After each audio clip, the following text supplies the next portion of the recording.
Assalamualaikum warahmatullahi wabarakatuh. Hai everyone. Halo teman-teman semuanya. Perkenalkan, nama aku Sasha. Di sini aku sebagai perwakilan dari tim 2 KKN Universitas Diponegoro. Di sini, seperti yang teman-teman bisa lihat di judul video ini, aku bakal ngobrolin tentang global warming. Yeay! Oke, dalam video ini akan dibagi menjadi 3, yaitu yang pertama, apa sih global warming itu? Dan yang kedua, kenapa sih kita harus aware sama isu global warming ini? Dan yang ketiga, yang paling penting adalah gimana sih cara kita sebagai manusia untuk mencegah terjadinya global warming ini? Penasaran? Stay tune ya! Oke, langsung ke bagian pertama, yaitu apa sih itu global warming? What is global warming? Mungkin banyak dari teman-teman yang udah tahu apa itu global warming, tapi di sini aku mau kasih suatu metafor agar kita lebih mudah dalam memahami apa itu global warming.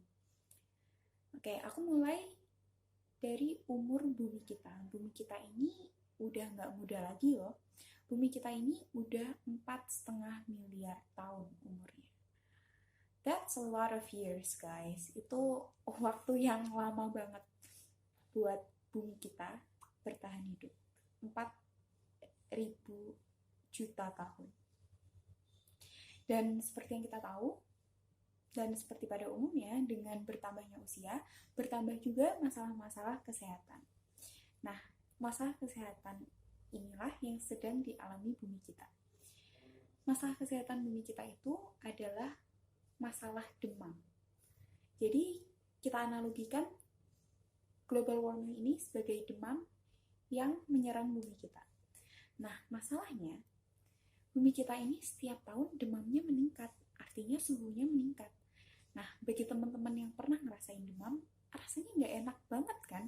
Ngerasain demam, terus habis itu makin hari, suhunya makin meningkat. Itu kayak, aduh, dibuat apa-apa nggak enak deh.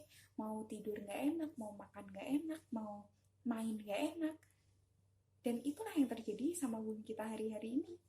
Bumi kita selalu mengalami peningkatan suhu setiap tahunnya. Dan ini dikarenakan oleh berbagai macam faktor.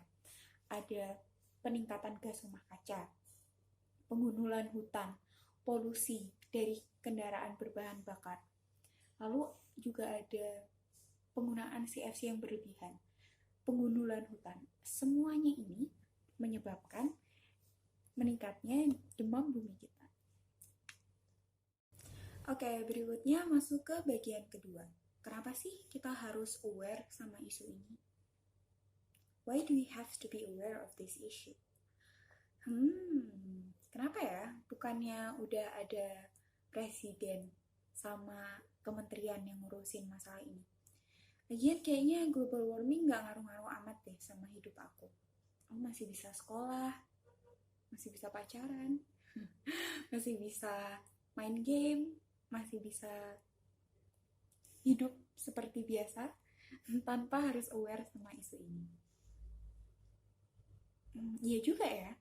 Emang kenapa sih kita harus aware sama isu ini? Coba kita pikir lagi deh. Emang yang hidup di dunia ini cuman presiden sama menteri? Kayaknya enggak deh.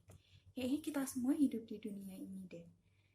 Nah, dari fakta itu sendiri, kita bisa langsung tahu kalau apabila terjadi sesuatu sama bumi kita, yang terkena dampaknya ya pasti kita semua, bukan cuma pemerintah atau presiden atau kementerian aja. Kamu, aku, kita semua juga kena ikut dampaknya. Oleh karena itu, yuk sama-sama aware sama isu ini. Oke teman-teman, udah nggak kerasa ini udah bagian ketiga atau bagian terakhir dari video ini, dimana di sini aku akan membagikan langkah-langkah tentang apa yang bisa kita lakukan. What can we do to reduce global warming? Oke? Di sini yang pertama, kita bisa melakukan penanaman pohon di rumah kita masing-masing. Mungkin teman-teman penasaran ya, apa sih hubungannya nanam pohon dengan global warming? Jadi gini teman-teman, kita sebagai manusia itu kita menghirup oksigen dan menghembuskan karbon dioksida.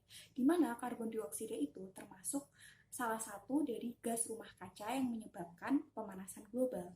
Jadi, cara yang paling efektif dan efisien untuk mengubah CO2 atau karbon dioksida menjadi oksigen itu adalah dengan menanam pohon. Karena pohon yang nantinya akan mengubah karbon dioksida menjadi oksigen tersebut yang dapat kita hirup kembali.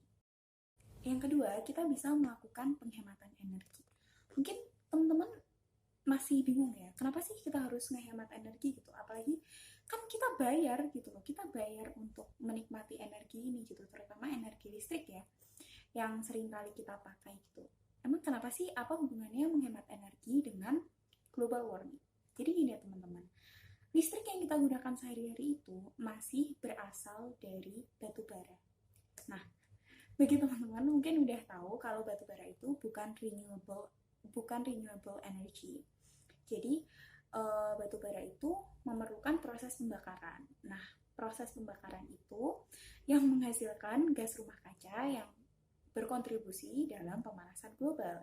Jadi buat teman-teman yang masih keluar kamar, lampunya nggak dimatiin, AC-nya nggak dimatiin, terus habis itu ngecas HP yang udah penuh tapi masih terus-terusan dicas, atau HP-nya dicopot, casnya masih nyolok di stop kontak, mulai sekarang harus lebih aware ya teman-teman, karena secara tidak langsung teman-teman berpartisipasi dalam pemanasan global. Oke, lanjut. Yang ketiga itu adalah mengurangi kendaraan pribadi yang berbahan bakar fosil tentunya. Jadi alangkah lebih sehat apabila kita sebagai masyarakat itu menggunakan alat transportasi seperti sepeda atau menggunakan atau berjalan kaki gitu, karena akan jauh lebih sehat bagi kita masyarakat dan jauh lebih sehat untuk bumi kita. Lalu berikutnya ada pengurangan sampah plastik, penggunaan plastik. Nah, ini teman-teman mungkin bingung juga nih, apa hubungannya pengurangan plastik sama pemanasan global? Jadi gini teman-teman, plastik itu apabila terkena sinar matahari dia akan memancarkan suatu gas. Nah, gasnya ini lagi-lagi merupakan gas rumah kaca, yaitu gas etilen dan metana. Nah, untuk mengurangi gas rumah kaca itu otomatis akan lebih masuk akal apabila kita juga mengurangi penggunaan plastik.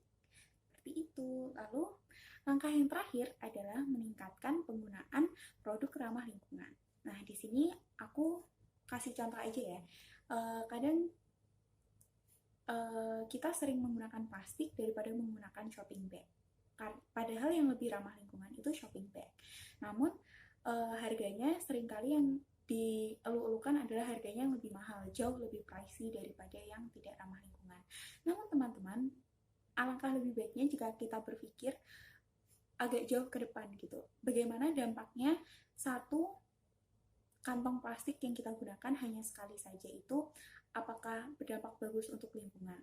Bukankah akan lebih bagus jika kita menggunakan tas ramah lingkungan yang dapat kita gunakan hampir setiap hari dan berkali-kali? Oke teman-teman, itu dia video dari aku. Semoga bisa membantu pengertian teman-teman terhadap global warming dan juga meningkatkan awareness buat teman-teman tentang kontribusi kita dalam melakukan global warming ini. Jadi semoga bermanfaat videonya. Mohon maaf apabila salah kata. Wabillahi taufiq wal hidayah. Wassalamualaikum warahmatullahi wabarakatuh. Terima kasih teman-teman. Tetap semangat untuk memerangi global warming. Dadah.